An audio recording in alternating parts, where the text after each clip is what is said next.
ان اللہ وملائکتہ یصلون علی النبی یا ایھا الذین آمنوا صلوا علیہ وسلموا تسلیما اللهم صل علی محمد صلی اللہ علیہ وسلم نحن عباد محمد صلی اللہ علیہ وسلم۔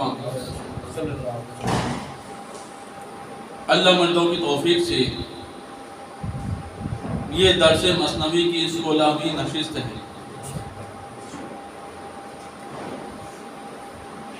دیکھیے یہ محفل علم ہے، اور علم جو ہے یہ اللہ کی جانب سے دیا ہوا بہت بڑا خزانہ ہے۔ اللہ تبارک و تعالیٰ قرآن کریم فرقان حمید میں ارشاد فرماتا ہے هل يستوي الذين يعلمون والذين لا يعلمون، کیا جاننے والے اور نہ جاننے والے دونوں برابر ہو سکتے ہیں؟ یعنی قرآن پاک نے اللہ تبارک و تعالیٰ نے علم والوں کو ایک جداگانہ مقام عطا فرمایا، اور جو نا علم ہے، جو لا علم ہے، جو علم سے آراستہ نہیں ہے، ان کو ایک جانب رکھا۔ یعنی دونوں برابر نہیں ہو سکتے، دونوں میں بہت بڑا فرق ہے، کیونکہ جو اہل علم ہوتے ہیں ان لوگوں کا مقام یہ ہوتا ہے کہ خود بھی ہدایت یافتہ ہوتے ہیں اور لوگوں کو بھی ہدایت پر لاتے ہیں۔ علم ہر کسی کو نہیں دیا جاتا۔ اللہ کے رسول علیہ الصلوۃ والتسلیم ایک مرتبہ مسجد نبوی میں داخل ہوئے تو ایک جماعت ذکر الہی میں مشغول تھی، اللہ کی یاد میں، اللہ کے ذکر میں، ذکر الہی میں، اور ایک جماعت تعلیم و تعلم میں مشغول تھی، یعنی سیکھنے سکھانے میں۔ اللہ کے رسول علیہ السلام جب اندر تشریف لے گئے تو آپ نے جس جماعت میں تعلیم و تعلم چل رہا تھا، یعنی علم کی باتیں ایک دوسرے کو بتائی جا رہی تھی، علم سکھایا جا رہا تھا، تو اللہ کے رسول علیہ الصلوۃ والتسلیم اس جماعت میں جا کر رونق افروز ہو گئے اور ارشاد فرمایا کہ میں بھی اسی لیے بھیجا گیا ہوں، میں بھی اسی لیے بھیجا گیا ہوں۔ تو اس سے پتہ کیا چلا؟ ہم کو پتہ یہ چلا کہ ذکر الہی کی محفل سے کہیں زیادہ درجہ اس محفل میں ہے جس میں علم سیکھا اور سکھایا جاتا ہے۔ تو آج جو آپ لوگ یہاں بیٹھے ہیں تو یہ سمجھیے کہ ایک ایسی محفل، ایسی مجلس میں بیٹھے ہیں کہ جو مجلس علم کی مجلس ہے، اس میں سکھایا جاتا ہے۔ اگر آپ نے کوئی وظیفہ سیکھ لیا، مثال کے طور پر آپ نے کوئی وظیفہ سیکھ لیا اور ساری رات وہ وظیفہ پڑھتے رہے، عبادت کرتے رہے، تو وہ ساری رات عبادت کرنا، آپ سوئے نہیں، ساری رات عبادت کرتے۔ اور اگر کسی نے دین کا ایک مسئلہ سیکھ لیا تو وہ مسئلہ سیکھنا، دین کی اس بات کو سمجھنا، وہ ساری رات عبادت سے بہتر ہے۔ آپ اس سے انداز لگائیے کہ علم کا کتنا بڑا مقام اللہ نے جو ہے تو بنایا ہے، اور ذکر الہی اس کا عہدہ، اس کا مقام، اس کا مرتبہ وہ اپنی الگ جگہ پر ہے۔ یعنی یہ سمجھیے کہ علم کی مجلس ایک ایسی مجلس ہوتی ہے جس میں ذکر الہی بھی ہوتا ہے اور تعلیم و تعلم بھی ہوتا ہے، سیکھنا سکھانا بھی ہوتا ہے۔ تعلیم کی محفل میں ذکر الہی کی محفل شامل ہوتی ہے، اور جو بھی ایسی محافل ہوتی ہے چاہے وہ تعلیم و تعلم کی ہو، جس میں دین سکھایا جائے، جس میں اللہ کی یاد کی جائے، جس میں اللہ کا ذکر کیا جائے، وہ ایسی محافل ہوتی ہے کہ اللہ کے رسول علیہ الصلوۃ والتسلیم نے ارشاد فرمایا کہ جہاں پر لوگ جمع ہو کر اللہ کا ذکر کرتے ہیں، اللہ کی یاد کرتے ہیں، تو فرشتے ایک دوسرے کو آواز دیتے ہیں۔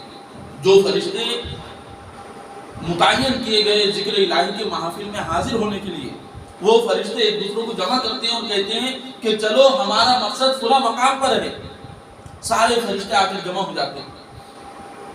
اللہ کے رسول علیہ الصلوۃ والتسلیم کا ارشاد ہے کہ جہاں پر اللہ کا ذکر کیا جاتا ہے وہاں پر فرشتے آ کر جمع ہونا شروع ہوتے ہیں، اور جو جماعت اللہ کا ذکر کرتی ہے، جو لوگ اللہ کا ذکر کرتے ہیں، تو وہ فرشتے اپنے پروں کا سایہ ان لوگوں پر کر دیتے ہیں۔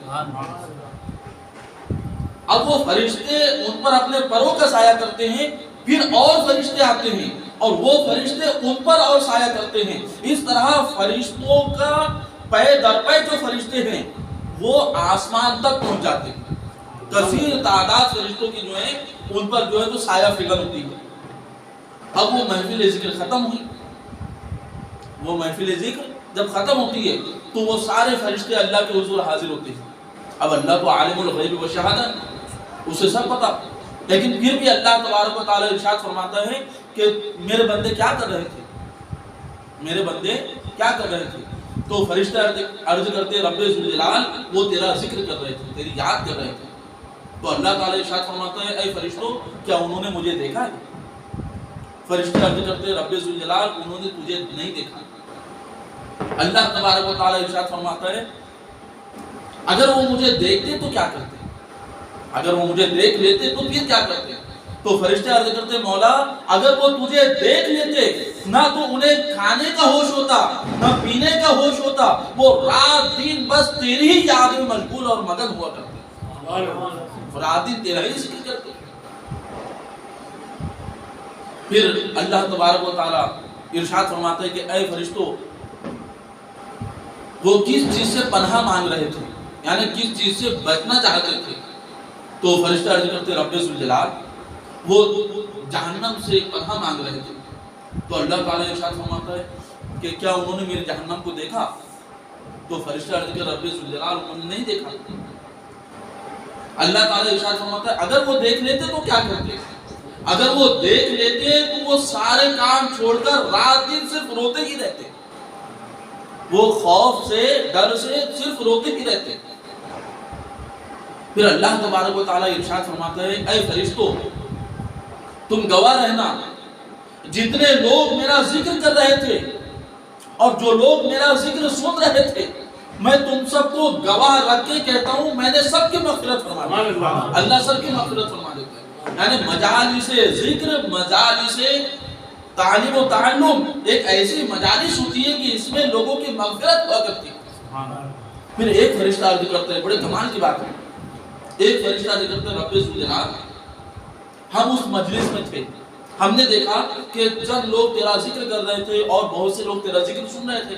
تو ذکر کرنے والے اور ذکر سننے والے سب کو تو نے بخش دیا، لیکن میں نے دیکھا، وہ فرشتہ کہتا ہے کہ میں نے دیکھا کہ ایک شخص تھا جو نہ تو تیرا ذکر کر رہا تھا اور نہ تیرا ذکر سننے آیا تھا، وہ راستے سے گزر رہا تھا.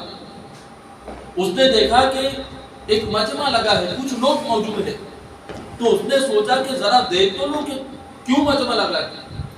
تو وہ شخص صرف وہ مجمع دیکھنے کے لیے آ کر تھوڑی دیر کھڑا رہ گیا، ایک لمحہ کھڑا رہ گیا. تو رب ذوالجلال اس کے متعلق تیرا کیا فرمان ہے؟ وہ فرشتہ نہ تو وہ تیرا ذکر کر رہا تھا نہ تو وہ تیرا ذکر سننے آیا تھا، صرف وہ راستے سے گزر رہا تھا، ایک لمحہ ان کے ساتھ رہ گیا. رب قدیر تیرا ان کے متعلق کیا فرمان ہے؟ تو اللہ تبارک و تعالی ارشاد فرماتا ہے لا یشقا جلیسہم، وہ تو ایسے لوگ ہیں جو لوگ میرا ذکر کرتے ہیں، وہ لوگ ایسے لوگ ہیں کہ جو شخص ان کی صحبت اختیار کر لے تو وہ شخص بھی محروم نہیں رکھا جاتا. اے فرشتے میں نے اس کی بھی مغفرت فرمائی. اب انداز لگائیے کہ محفل ذکر میں آ کر کوئی لمحہ بھر کھڑا ہو جائے اللہ اس کی مغفرت کر دیتا ہے. تو جو لوگ اللہ کا ذکر کرتے ہیں، جو لوگ اس محفل میں آ کر بیٹھتے ہیں، تو پھر اللہ ان پر کیسے کیسے انعامات فرمائے گا. بتانے کا مقصد یہ ہے کہ علم کے محفل ایک ایسی محفل ہے جو انسان کے عقائد کو، اعتقاد کو مضبوط کرتی ہے. انسان بہتر نہیں ہے، انسان کے دل میں جو تشویش ہوتی ہے، انسان کے دل میں جو ہے جو خیالات بد ہوا کرتے ہیں، وہ محافل علم کے برکت سے اور محافل علم سے جو ہے وہ تمام خدشات ختم ہوتے ہیں اور انسان کا ایمان جو ہے وہ نکھرتا ہے، سنورتا ہے. اور ایمان میں جب بندہ کامل ہوتا ہے تو پھر اللہ کے نوازشات اس پر ہوتی ہے. مثال کے طور پر یہ بڑی اہم بات علامہ رومی رحمۃ اللہ علیہ نے ایک واقعے کے ذریعے یہاں بیان فرمائی. دعا تو ہر کوئی کرتا ہے، آپ بھی کرتے ہیں، ہم بھی کرتے ہیں، سبھی کرتے ہیں، لیکن بعض دعائیں قبول ہوتی ہیں، بعض دعائیں رد ہو جاتی ہے. سالوں سال گزر گئے ہماری دعائیں کرتے ہوئے لیکن وہ چیز نہیں ملتی.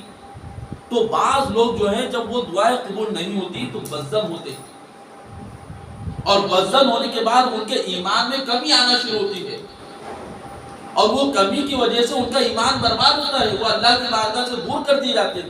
تو اس بات کو سنبھالنے کے لیے اور اس بات کو سمجھانے کے لیے علامہ رومی رحمۃ اللہ علیہ نے بڑا عمدہ واقعہ یہاں پر تحریر فرمایا، اور اس حکایت کے ذریعے علامہ رومی رحمۃ اللہ علیہ یہ بات ثابت کرتے ہیں کہ اے لوگوں، اللہ کی بارگاہ میں گڑ گڑانے سے کبھی دور نہیں ہونا، اللہ کی بارگاہ میں مانگنے سے کبھی پیچھے نہیں ہونا. وہ تو غفور رحیم ہے اور وہ حکمت والا ہے، جو چیز تمہارے ذہن میں نہیں آ سکتی وہ چیز وہ عطا فرماتا ہے. آئیے بڑی عمدہ حکایت جناب رومی رحمۃ اللہ علیہ یہاں تحریر فرماتے ہیں، ارشاد فرماتے ہیں دوست کے از گیرے ماربول زے اب نہیں آرا غنیمت میں شمول. دوست کہتے ہیں فارسی میں چور کو، اور یہاں پر بیان فرمایا دوست کے، یعنی ایک چھوٹا سا چور. چھوٹا سا کا مطلب یہ ہے کہ نیا نیا چور تھا. اگر پرانا چور ہوتا تو اتنی سمجھ ہوگی، نیا نیا چور تھا، اب وہ چوری کرنے آیا. دوست کے از گرے ماربول، ایک نیا نیا چور کسی سپیرے کے سانپ کو جو پیٹاری میں بند تھا چرا کر لے گیا. مارگیر کہتے ہیں جو سانپ کو پکڑا کرتا ہے اور سانپ کو پکڑ کے پٹھاری میں بند کرتا ہے اور لوگوں کے سامنے اس کا تماشا بتاتا ہے، تو اس کو فارسی میں مارگیر کہتے ہیں. اب وہ نیا نیا چور تھا، اس کو کیا پتہ کیا چیز چورنی چاہیے. اسے ایک پٹاری دکھی، نظر آئی، وہ چورنے کے لیے گیا اور وہ کیا سمجھا اس کے اندر میں کچھ مال دولت ہے، اور اس نے وہ سانپ جس کے اندر بند تھا وہ پٹاری چور کر لے کے بھاگ گیا. دوست کے از گرے ماربول، ایک چھوٹا سا نیا نیا چور کسی سپیرے کے سانپ کو جو پٹانی میں بند تھا چرا لے گیا. زے ابلہی آرا غنیمت میں شمول، اور اپنی بیوقوفی سے وہ یہ سمجھ رہا تھا کہ اس کے اندر بہت زیادہ جو ہے تو مال دولت اور اسباب ہے. وہ یہ نہ سمجھا کہ اس کے اندر میں سانپ موجود ہے، اس نے مال دولت سمجھ کر اس کو بھاگ گیا. وارہی آ مارگیر از زخم مار، مارگشت آ دزد خدرا زار زار. اب وہ چور نے جب لے کے چلے گیا، وہ جو سپیرا تھا جو سانپ کو پٹائی میں بند کرتا ہے، اس نے تو چور لیا، لیکن اب جو سپیرا تھا وہ اس کو تلاش کرنے لگا کہ میری پٹاری کہاں گئی. وہ کافی تلاش کرتا رہا. اب اس نے جب لے کر بھاگا، اب یہ سمجھ رہا تھا اس میں مال ہے دولت ہے، اس نے پٹاری کھولی. اب یہ کوئی ماہر تو تھا نہیں، وہ سپیرا ہوتا تو اس کو قابو میں کرتا. اس نے جیسے پٹاری کھولی وہ سانپ نے اس کو ڈس دیا، اور جیسے ڈسا تو یہ زمین پر گرا اور جو ہے تو گر کر اس کی جان چلی گئی، ہلاک ہو گیا. وارہد آ مارگیر از زخم مار، مارگشت آ دزد خدرا زار زار. جناب رومی رحمۃ اللہ علیہ لکھتے ہیں کہ وہ سپیرا تو سانپ کے زخم سے بچ گیا. وہ جو سپیرا تھا وہ سانپ کے زخم سے بچ گیا، لیکن جو چور تھا وہ سانپ کے ڈسنے سے مر گیا، اور وہ نہایت بری حالت میں پہنچا اور اس کا انتقال ہو گیا. مارگیرش دید و پس بشناختش، گفت از جان مارے من پرداختش. اب وہاں پر مجمع لگ گیا، لوگ کہنے لگے ابھی تک تو اچھا تھا، ہم نے رات میں اس سے ملاقات کی اس شخص سے، اور اچانک اس کو کیا ہو گیا. جب وہاں پر مجمع بڑھا، بھیڑ بڑی، تو یہ جو سپیرا تھا یہ بھی وہاں پہنچا. جب وہاں پہنچا تو کیا دیکھا کہ وہ اس کا دوست ہی تھا، جو چور تھا اس کا دوست تھا. اس نے دیکھا یہ تو میرے ساتھ بیٹھنے اٹھنے والا ہے، اور وہ تو اپنی پٹاری کو تلاشی کر رہا تھا. تو وہ سمجھ گیا کہ اسی نے چورا تھا، اور اس کی جو پٹاری تھی وہ وہاں پر کھلی موجود تھی. تو وہ سمجھ گیا کہ اسی نے میرے سانپ کو چور کر لے کر گیا اور میرے ہی سانپ نے اس کو ڈسا. وہ سمجھ گیا. سپیرے نے اس کو دیکھا، مار گیرش دید، وہ پس بشناختش، سپیرے نے اس کو دیکھا اور غور کیا اور پھر پہچان لیا کہ یہی چور تھا. گفت از جان مارے من پرداختش، اور لوگوں سے کہا کہ اس کو میرے ہی سانپ نے ڈسا ہے. اس نے لوگوں کو بتا دیا. لوگ پریشان تھے کہ اب تک تو اچھا تھا، ابھی کیا ہو گیا؟ تو اس نے بتا دیا کہ اس نے میرا سانپ چورا اور اس نے اس کو ڈسا اور یہ اپنی جان سے ہلاک ہو گیا. درد ہوا می خواست جانم ازوں، کش بیابا مار بستانم ازوں. اب وہ سپیرا ہے، وہ کہتا ہے کہ میں دل و جان سے خدا سے دعا کرتا تھا. یہ سپیرا کہتا ہے میں دل و جان سے اللہ سے دعا کیا کرتا تھا کہ وہ چور مل جائے جس نے میری پٹاری لے کر بھاگا، وہ چور مل جائے. اگر وہ مل جائے گا تو میں اس سے اپنی پٹاری واپس لے لوں گا. میں اللہ سے دعا کیا کرتا تھا کہ وہ چور مل جائے. کش بیابا مار بستانہ مازوں، تاکہ میں اس سے اپنا وہ سانپ واپس لے لوں. یہ اس طریقے سے اللہ کے بارے میں دعائیں کرتا تھا سپیرا. شکر حق را کا دعا مردود شد، منزیاں پنداشتم آسود شد. اب یہی کہتا ہے سپیرا کہ اللہ کا شکر ہے کہ میری وہ دعا رد ہو گئی. یہ سپیرا کہتا ہے اللہ کا شکر ہے کہ میری وہ دعا رد ہو گئی. شکر حق را کا دعا مردود شد، منزیاں پنداشتم. میں تو یہ سمجھ رہا تھا کہ اگر وہ سانپ اور وہ پٹاری مجھے مل جاتی تو مجھے بہت سا فائدہ ہوتا، مجھے بہت سا فائدہ ہوتا، لیکن میں اپنے نقصان کو سمجھ نہ سکا. میں اللہ کی بارگاہ میں اس کو مانگنے کے لیے دعائیں کیا کرتا تھا، لیکن اللہ نے بہت اچھا کیا کہ میری دعا کو قبول نہ کیا. اگر وہ قبول کر لیتا اور وہ پٹاری مل جاتی تو جو چور ہلاک ہوا اس کی جگہ پر میں ہلاک ہو جاتا. تو اب یہ اللہ کا شکر ادا کر رہا ہے کہ اچھا ہوا کہ وہ چور لے گیا تاکہ میں خود بچ گیا. شکر حق را کا دعا مردود شد، خدا کا شکر ہے کہ میری وہ دعا رد ہو گئی اور مجھے سانپ نہ ملا. میں تو سانپ کی گمشدگی کو اپنے لیے نقصان سمجھتا تھا، لیکن وہ اس کے لیے نقصان دہ نہیں تھا. من ضیا پنداش تھا، میں تو اس کو غائب ہونے کو جو ہے تو نقصان سمجھتا تھا. آسود شد، مگر خوش قسمتی ہے وہ میرے لیے مفید ثابت ہوئی کیونکہ میں اس کے زخم سے بچ گیا. اب یہ واقعہ جناب رومی رحمۃ اللہ علیہ نے یہاں تحریر فرمایا کہ وہ چور نے لے گیا اور یہ سپیرا بچ گیا. اب جناب رومی رحمۃ اللہ علیہ یہ واقعہ تحریر فرما کر یہ بات بیان فرماتے ہیں بس دعا کا زیانست و ہلاک وز کرم می شنوت وز کرم می نہ شنوت یزدان مات. بہت سی دعائیں باعث نقصان اور موجب ہلاکت ہوا کرتی ہیں. یہ جناب رومی رحمۃ اللہ علیہ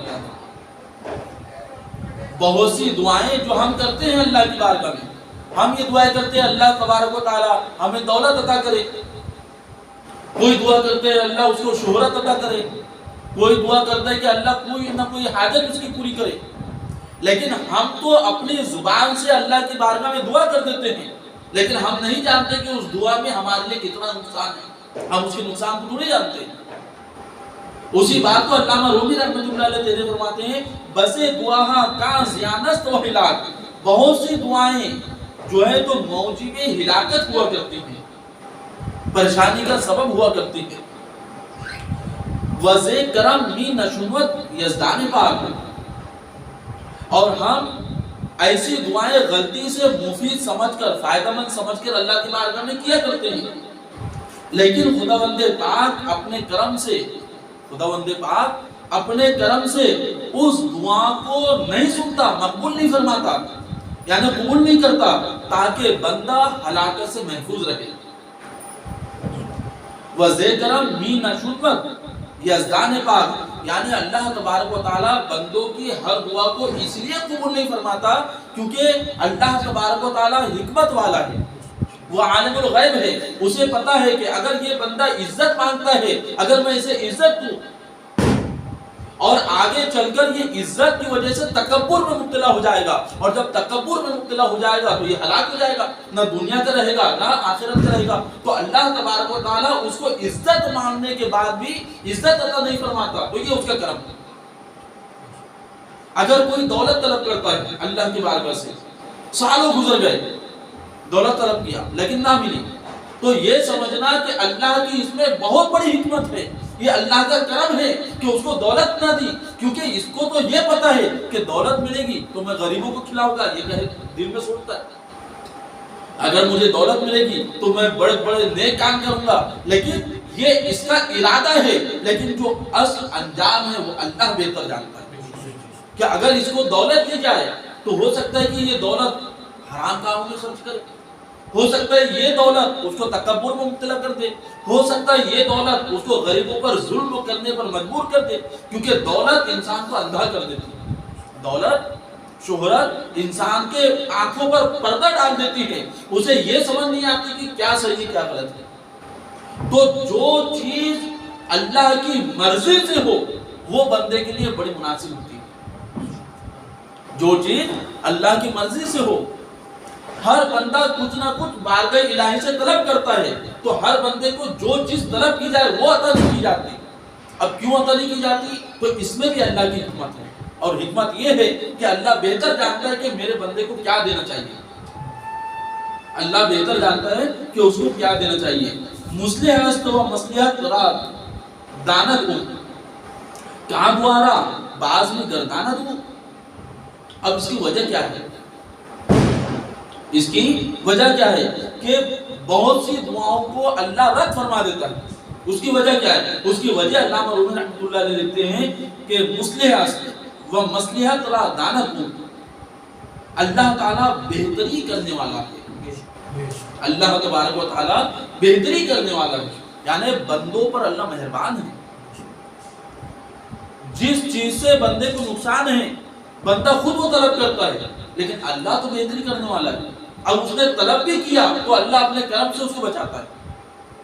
اللہ بہتری کرنے والا ہے اور مصلحت کو جانتا ہے، اللہ مصلحت کو جانتا ہے کہ اگر کسی نے عمر مانگی، بڑی عمر مانگی کہ مجھے 100 سال اللہ زندگی عطا فرمائے، اللہ مصلحت جانتا ہے اگر یہ 100 سال کا ہوگا تو ہو سکتا ہے کہ آگے جا کے کفر میں مبتلا ہو جائے۔ ہر چیز میں اللہ کی حکمت ہوتی ہے۔ جس طرح ایک بزرگ نے، ایک واقعہ یاد آیا، ایک بزرگ نے اللہ کی بارگاہ میں دعا کی، رب ذوالجلال مجھے شیطان سے ملاقات کروا دے، تو اللہ تعالیٰ نے ارشاد فرمایا بطور الہام کہ اے بندے یہ چیز نہ مانگ، کوئی اور چیز طلب کر، وہ عطا کرتا ہوں۔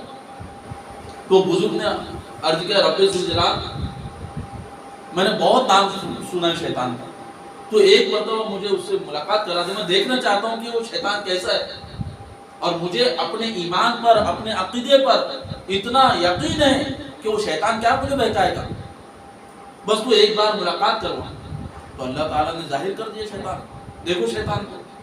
اب وہ شیطان نظر آیا، وہ بزرگ دوڑے اور شیطان کی داڑھی پکڑ لی اور کہا کہ میں ابھی تجھے مارتا ہوں، اور کتاب میں لکھا ہے کہ ایک تماچا اسے مار دیا، شیطان کو ایک تماچا اس کو رسید کر دیا۔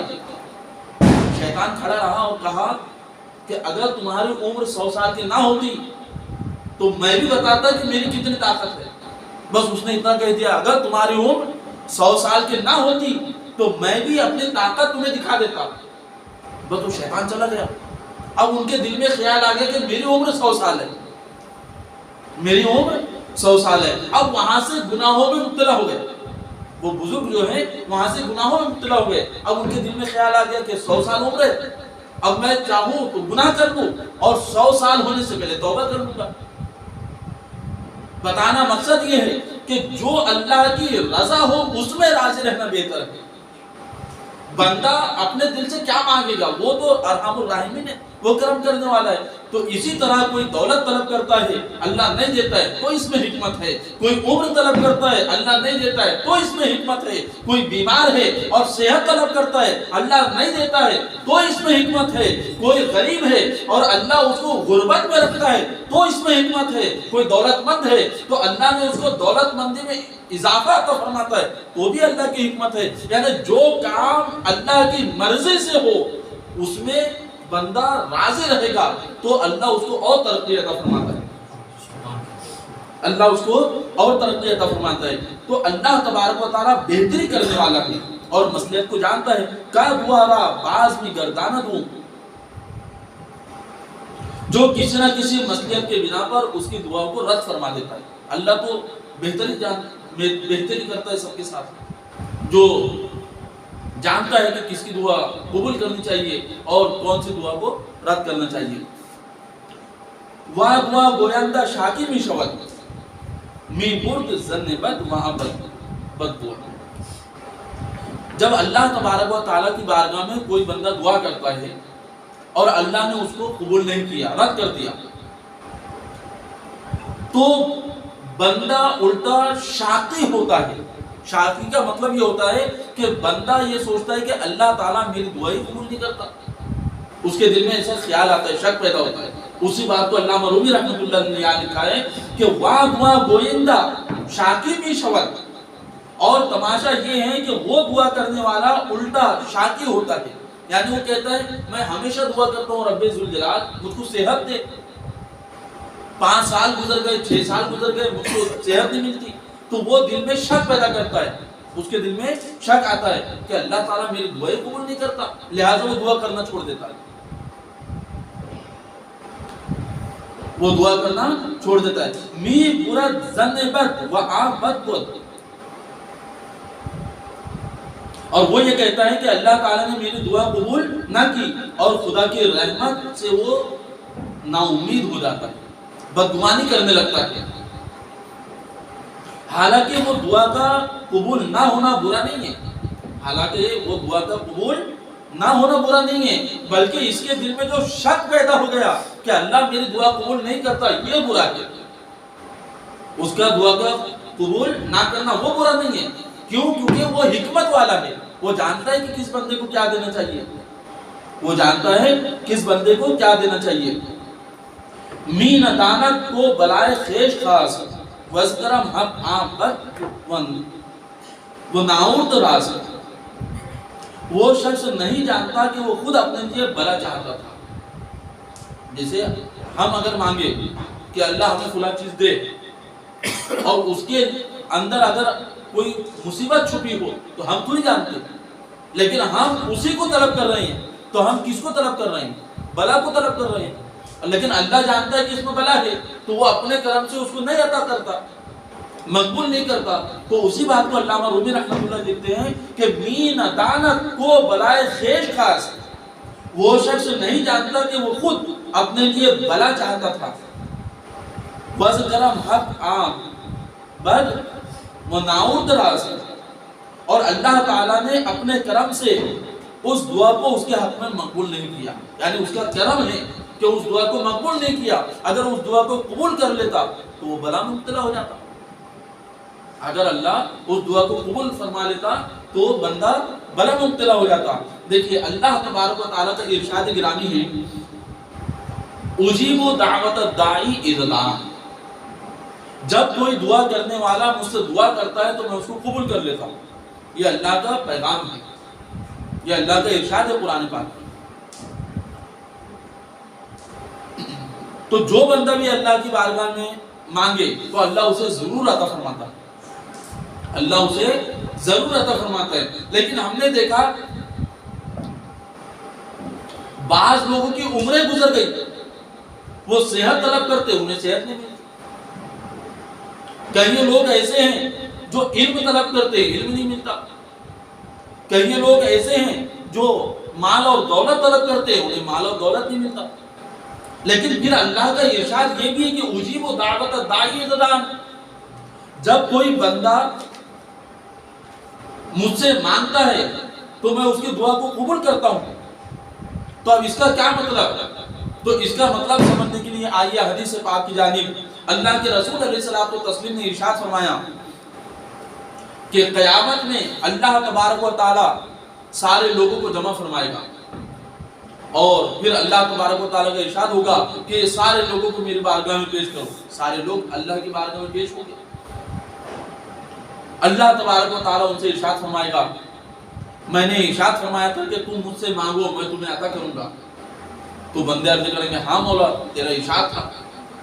اللہ ارشاد فرمائے گا تم نے مانگا مجھ سے، تم نے مجھ سے مانگا، دعا کی، تو میں نے تمہیں عطا کیا، اور اس دعا کا اثر اس طرح ظاہر ہوا کہ جو تم نے مانگا دنیا میں تم نے اس کا اثر دیکھا۔ تم نے دولت طلب کی تھی، ہم نے دنیا میں تمہیں دولت دے دی، تو بندے عرض کریں گے ہاں مولا ہم نے جو چیز مانگی تو نے عطا فرما دیا، اس کا اثر دنیا میں ظاہر ہو گیا۔ پھر کچھ بندوں سے اللہ تبارک و تعالیٰ ارشاد فرمائے گا کہ تم نے مانگا اور میں نے اس کا اثر دنیا میں ظاہر نہیں کیا، اور میں نے تمہاری دعا کو مقبول نہیں کیا۔ وہ بندے عرض کریں گے ہاں مولا ہم نے مانگا تھا لیکن مقبول نہیں تھی۔ تو اللہ تعالیٰ ارشاد فرمائے گا کہ جو دعا تم نے مانگی تھی تو میں نے اس کے اثر کو بدل دیا، میں نے اس کے اثر کو بدل دیا۔ اثر کا مطلب تم نے دولت مانگی ہم نے دولت نہیں دی، تم نے عزت مانگی ہم نے عزت نہیں دی، تم نے علم مانگا ہم نے علم نہیں دیا، لیکن جو چیز مانگا وہ چیز نہیں دی، لیکن اس کے بدلے ہم نے جو تم پر آفت آنے والی تھی اس کو ڈال دی۔ جس مصیبت میں تم مبتلا ہونے والے تھے اس آنے والی مصیبت کو دور کر دیا۔ یعنی بعض وقت ایسا ہوتا ہے کہ بندے جو دعا اللہ سے کیا کرتے ہیں تو اللہ تبارک و تعالیٰ اس کے اثر کو بدل دیتا ہے۔ اثر کو بدلنے کا مطلب یہ ہے کہ بندہ جو چیز مانگتا ہے وہ چیز عطا نہیں کی جاتی، بلکہ اس کے بدلے آنے والی آفت کو ٹال دیا جاتا ہے۔ یعنی کوئی دعا بندے کی رد نہیں ہوتی، یا تو اس کی دعا کا اثر دنیا میں ظاہر ہو جاتا ہے، یا تو پھر اس کی دعا کی وجہ سے اس کی مصیبت کو، اس کے آنے والے حادثے کو وہ ٹال دیا جاتا ہے۔ پھر اللہ تبارک و تعالیٰ ایک جماعت سے ارشاد فرمائے گا تم نے مجھ سے مانگا تھا، بندے عرض کریں کہ ہاں مولا مانگا تھا، تو اس کا اثر دنیا میں ظاہر نہیں ہوا، میں نے قبول نہیں کی تھی۔ بندے عرض کریں کہ ہاں مولا، تو اللہ تعالیٰ ارشاد فرمائے گا کہ لو آج میں وہ تمہاری امانت میرے پاس رکھی تھی آج میں وہ تم کو عطا کرتا ہوں۔ تو وہ دعاؤں کا اثر اور وہ دعاؤں کی تاثیر اللہ بروز محشر عطا کرے گا۔ تو جب بندوں کو اس کا انعام دیا جائے گا، اور جو دنیا میں انہوں نے دعائیں کی تھی، جو دعا دنیا میں مقبول نہیں ہوئی تھی، اور جس چیز کو اللہ نے دنیا میں عطا نہیں کیا تھا، جب وہ چیز اللہ ان کو محشر میں عطا کرے گا تو بندے جب وہ دعاؤں کا اثر دیکھیں گے اور بندے جب وہ دعاؤں کا بدلہ دیکھیں گے تو بندے اللہ کی بارگاہ میں عرض کریں گے کتنا اچھا ہوتا کہ تو ہماری ایک دعا بھی دنیا میں قبول نہ کرتا اور ساری دعاؤں کا اثر ہمیں بروز محشر عطا کرتا۔ مطلب کیا ہے کہ کسی بندے کی کوئی دعا رد نہیں کی جاتی، جب بھی بندہ کوئی دعا کرتا ہے تو اس کا اثر یا تو دنیا میں عطا کر دیا جاتا ہے، یا اس کی وجہ سے اس کے اوپر سے آنے والی مصیبت کو ٹال دیا جاتا ہے، یا تو اس کی دعا کا فائدہ اس کو قبر میں ہوتا ہے، یا تو پھر اس کی دعاؤں کا پورا مکمل ثمرہ اس کو بروز محشر دیا جاتا ہے۔ اور جب بروز محشر دیا جاتا ہے تو وہ ثمرہ ایسا ثمرہ ہے اور وہ اثر ایسا اثر ہے کہ بندہ عرض کرے گا مولا اگر کوئی دعا قبول نہ ہوتی تو کتنا اچھا ہوتا۔ تو اس سے انداز لگائیے کہ دعاؤں کا کتنا اجر اللہ بروز محشر عطا کرے گا، اس سے یہ انداز لگائیے۔ دعا تو وہ چیز ہے، ہم تو مسلمان ہیں، اللہ کی بارگاہ میں گڑ گڑانے سے اور اللہ کی بارگاہ میں مانگنے سے کبھی پیچھے نہیں ہٹنا۔ اگر کوئی دعا قبول نہیں ہوتی تو یہ نہ سوچنا کہ میں اللہ سے مانگتا ہوں کوئی چیز قبول نہیں ہوتی، ایسا نہیں ہے، بلکہ اللہ کی بارگاہ میں مانگتا جاؤ، طلب کرتے جاؤ۔ اللہ کو طلب بڑی پسند ہے، اللہ کو طلب بڑی پسند ہے، مانگتے رہو، اگر وہ کرم فرمائیں تو دنیا میں دے، اور اگر دنیا میں نہیں ملے مصیبت ٹل جائے گی، اگر وہ بھی نہ ہوا تو بروز محشر انعامات ہوگی۔ یعنی مومن کی دعا کبھی رد نہیں کی جاتی، یہ تو مومن کی دعا ہے۔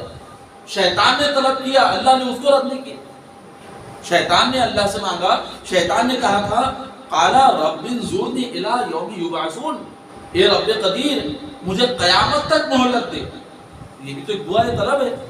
تو شیطان نے اللہ سے مانگا تو اللہ تعالیٰ نے ارشاد فرمایا قالا انک من المنذرین، جا میں نے تجھے قیامت تک مہلت دے دی۔ تو اللہ کی بارگاہ میں جب شیطان مانگے تو اللہ اس کو محروم نہیں رکھتا، تو جو بندے مسلمان ہو کر وہ اللہ کی بارگاہ میں طلب کرے تو اللہ مسلمان کو کیسے رد کرے گا اور کیسے اجر نہ دے گا۔ ایک بڑے خطے کی بات ہے کہ جب اللہ نے مردود کو، شیطان کو جو ہے تو محروم نہیں کیا تو اللہ مسلمان کو کیسے محروم کر سکتا ہے؟ اسی طرح فرعون سب سے زیادہ جو ہے شدید اور بدترین کافر فرعون، جس نے خدائی کا دعویٰ کر دیا. فرعون کی بادشاہتی حکومت تھی اور اس وقت قحط سالی پیدا ہو گئی، قحط سالی آ گئی، بارش رک گئی. اب اس نے اپنا خدائی دعویٰ کر دیا تھا کہ معاذ اللہ مجھے ہی سجدہ کرو، میں خدا ہوں. اب جب بارش رک گئی تو اس کے ماننے والے اس کے پاس آئے اور کہا کہ تم معبود ہے تو بارش برسا. اب فرعون سمجھ گیا کہ بارش برسانا کوئی آسان بات نہیں ہے، بارش برسانا آسان بات نہیں ہے. اپنے تخت سے اترا اور کہنے لگا کہ کل بارش برسا ہوگا. فرعون نے کہا کل بارش ہوگی. اب فرعون اٹھا اور ایک میدان میں چلا گیا اور میدان میں جانے کے بعد اپنے سر کا تاج جو ہے وہ اتار کے رکھا اور زمین کی مٹی اپنے چہرے پہ لگایا اور اللہ کی بارگاہ میں عرض کیا رب ذوالجلال مجھے پتا ہے کہ حقیقی معبود تو ہی ہے، مجھے پتا ہے کہ حقیقی معبود تو ہی ہے. تیرے ہی حکم سے بارش ہونا، تیرے ہی حکم سے رزق دیا جاتا ہے، تیرے ہی حکم سے زندگی دی جاتی ہے اور تیرے ہی حکم سے جو ہے تیرے ہی حکم سے جان لی جاتی ہے. ہر چیز تیری ہے. لیکن رب قدیر میں نے دنیا کو خرید لیا ہے، میں نے دنیا کو خرید لیا ہے اور آخرت کو بیچ دیا ہے. اے رب قدیر تیری بارگاہ میں عرض کرتا ہوں کہ تو بارش برسا، تو بارش برسا. بس فرعون نے اتنی دعا اللہ کی بارگاہ میں کی.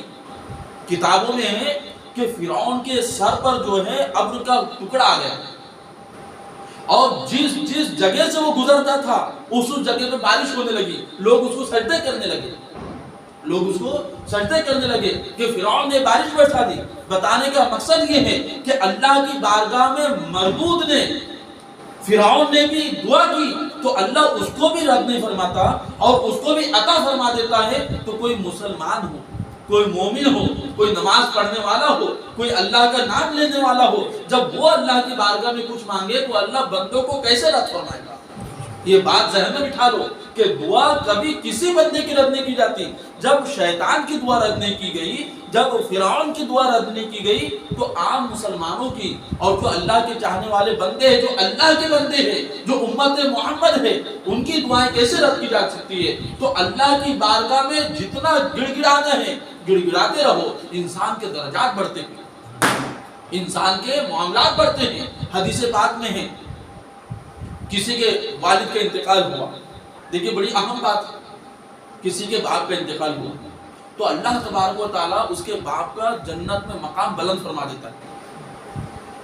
اللہ تبارک و تعالیٰ اس کے باپ کا جنت میں بلند مقام فرما دیتا ہے. وہ اللہ کی بارگاہ میں عرض کرتا ہے اے رب ذوالجلال کس وجہ سے تو نے میرے مقام کو بلند فرما دیا؟ ایسا کون سا عمل، ایسا میں نے ابھی کیا کیا یہاں پر؟ اور جنت میں وہ کرے بھی تو کیا عمل پڑے گی؟ بس وہ اللہ کی بارگاہ میں عرض کرتا ہے مولا کس وجہ سے میری جنت میں منزل میں اضافہ ہوا، کس وجہ سے مجھے اعلیٰ درجے میں رکھا گیا؟ تو اللہ تعالیٰ ارشاد فرماتا ہے کہ اے بندے تیرے بیٹے نے دنیا میں تیرے لیے دعا کی تو اس دعا نے تیرا درجہ جنت میں بلند فرما دیا. تو پتہ کیا چلا کہ سب سے زیادہ اگر ماں باپ کا درجہ جنت میں بلند ہوتا ہے تو وہ اولاد کی دعاؤں سے ہوتا ہے. جو اولاد اپنے ماں باپ کے لیے دعا کرتے تو اللہ تبارک و تعالیٰ جنت میں ان کا مقام بلند فرماتا ہے. تو کسی بندے کی دعا اللہ رد نہیں فرماتا. اللہ کی بارگاہ میں دعائیں کرو، اللہ کی بارگاہ میں مانگو. اور کتابوں میں یہاں تک کہ ہے کہ جب کوئی مسلمان بندہ کسی مسلمان کے لیے کوئی چیز طلب فرماتا ہے، مثال کے طور پر آپ کا کوئی پڑوسی ہے، وہ بیمار ہے، آپ نے اس کے لیے دعا کر دی کہ مولا اس بیمار کو صحت عطا فرما. تو حدیث پاک میں ہے کہ اللہ تبارک و تعالیٰ اس کو صحت دینے سے پہلے جس نے اس کے لیے دعا کی اللہ اس کو صحت عطا فرما دیتا ہے. میں نے دعا کی تاثیر دیکھی. یعنی جو چیز آپ اپنے کسی دوسرے مسلمان کے لیے طلب کرتے ہو تو اللہ اس کو دینے سے پہلے اس کو عطا فرماتا ہے، اس کے بعد اس کو عطا فرماتا ہے۔ تو دوسروں کے لیے بھی دعائیں کرو، اور جہاں پر دعاؤں کی مجلس ہوتی ہے، اجتماعی دعا جس کو کہتے ہیں کہ ایک آدمی دعا کرتا ہے اور کہیں وہ لوگ ساتھ میں مل کر آمین کہتے ہیں، ایسے مجالس کو کبھی ترک نہیں کرنا۔ اس کی وجہ یہ ہے کہ اب اتنے لوگ موجود ہیں، دعا کی گئی، اب اللہ کسی کے آمین کو اپنی بارگاہ میں مقبول کر لے، اور ایک کی آمین مقبول ہوتی ہے تو سارے لوگوں کی مغفرت ہوتی ہے اور سارے لوگوں کی دعائیں مقبول ہوتی ہے۔ تو جہاں بھی اجتماعی دعائیں ہوتی ہے وہاں پر شرکت کرے تاکہ اس دعاؤں کا مکمل اثر اور اس کی تاثیر اور اس کی اجابت جو ہے تو ہمارے حصے میں آئے۔ اللہ تبارک و تعالیٰ سے دعا ہے کہ اللہ تبارک و تعالیٰ ہمیں اپنی بارگاہ میں تہ دل سے دعا کرنے کی توفیق عطا فرمائے، اور اللہ تبارک و تعالیٰ ہم گناہگاروں کی دعاؤں کو اپنی بارگاہ میں مقبول فرمائے، اور اللہ تبارک و تعالیٰ ہمارے ایمان و عقائد کی حفاظت فرمائے۔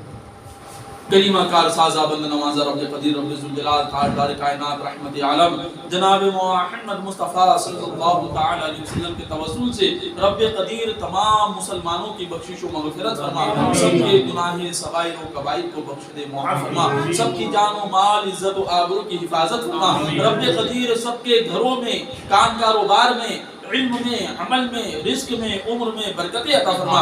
رب قدیر ہم سب گناہگاروں کو اپنے محبوب بندوں کے دامن سے وابستگی عطا فرما، اپنے محبوبین کے نقش قدم پہ گامزن فرما، اپنے محبوبین کی سچی پکی محبت عطا فرما۔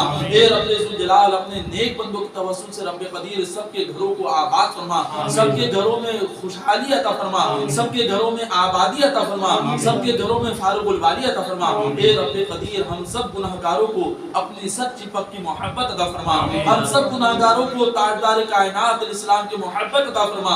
رب ذوالجلال اپنے محبوب بندوں کے توسل سے رب قدیر ہماری تمام دلی مقاصد کو، جائز تمناؤں کو پورا فرما۔ بالخصوص رب قدیر علامہ رومی رحمت اللہ علیہ کے روحانی فیوز و برکات سے مشرف فرما۔ رب ذوالجلال دنیا میں، آخرت میں، قبر میں، حشر میں، نشر میں، ہر جگہ رب ذوالجلال تیرے محبوبین کی نگہبانی عطا فرما، تیرے محبوبین کا ساتھ عطا فرما، تیرے محبوبین کی تائید عطا فرما، تیرے محبوبین کی امداد عطا فرما۔ رب ذوالجلال اپنے محبوبین کے ساتھ ہمارا حشر و نشر فرما۔ رب قدیر تاجدار کائنات اسلام کی شفاعت نصیب فرما۔ رب ذوالجلال ہم سب گناہگاروں پہ رحم و کرم عطا فرما۔ اے رب قدیر ہم سب گناہگاروں کو اپنی بارگاہ میں توبہ کی توفیق عطا فرما، اور ہم گناہگاروں کی توبہ کو اپنی بارگاہ میں مقبول فرما۔ رب ذوالجلال سب پر اپنا رحم و کرم عطا فرما۔ ان اللہ و ملائکتہ یصلون علی النبی یا ایھا الذین آمنوا صلوا علیہ وسلموا تسلیما۔ اللهم صل علی وسلم نحن بعد محمد صلی اللہ علیہ وسلم سبحان ربک رب العزة عما یصفون وسلام علی المرسلین والحمد للہ رب العالمین۔